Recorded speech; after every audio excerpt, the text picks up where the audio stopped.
Hello, uh, this is the engineering and project management channel. Today I have to discuss about the total slack and float. Here is we have five activities: activity A, B, C, D, and E.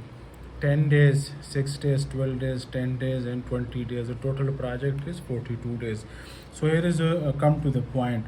So total slack or float when you are going to calculate. So you're gonna calculate the earliest starts and earliest finish of the project from start to the end, and then the latest starts and latest finish from the backward calculation from the completion date of the project toward the backward. So when you calculate this, which I have calculated here for these five activities, so the slack we have here is 0.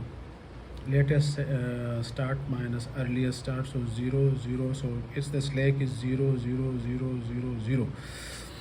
So here is the conclusion is, if you got the negative slack, then that activity you gonna accelerate either by giving more resources or changing some days in one activity and another activity. So you gonna accelerate to complete your project on time. If it's positive, like this is 0 but it's positive, so you can delay some activities. Earlier starts of some activities you can delay.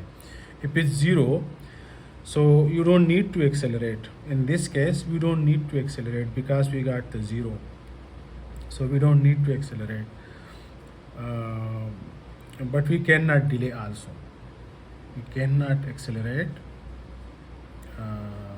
but we cannot delay because we are equal.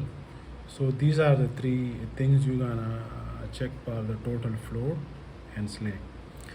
Another thing, critical path. Critical path is if you got the least 0 of this slack, critical path.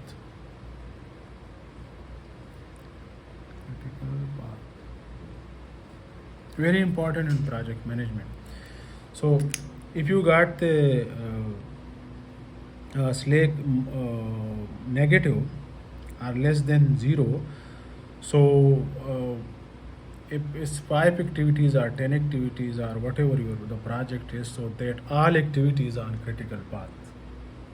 So if you want to accelerate your project, you gonna increase the resources or other thing to accelerate project. So this is how this is most important when we are going to develop a schedule.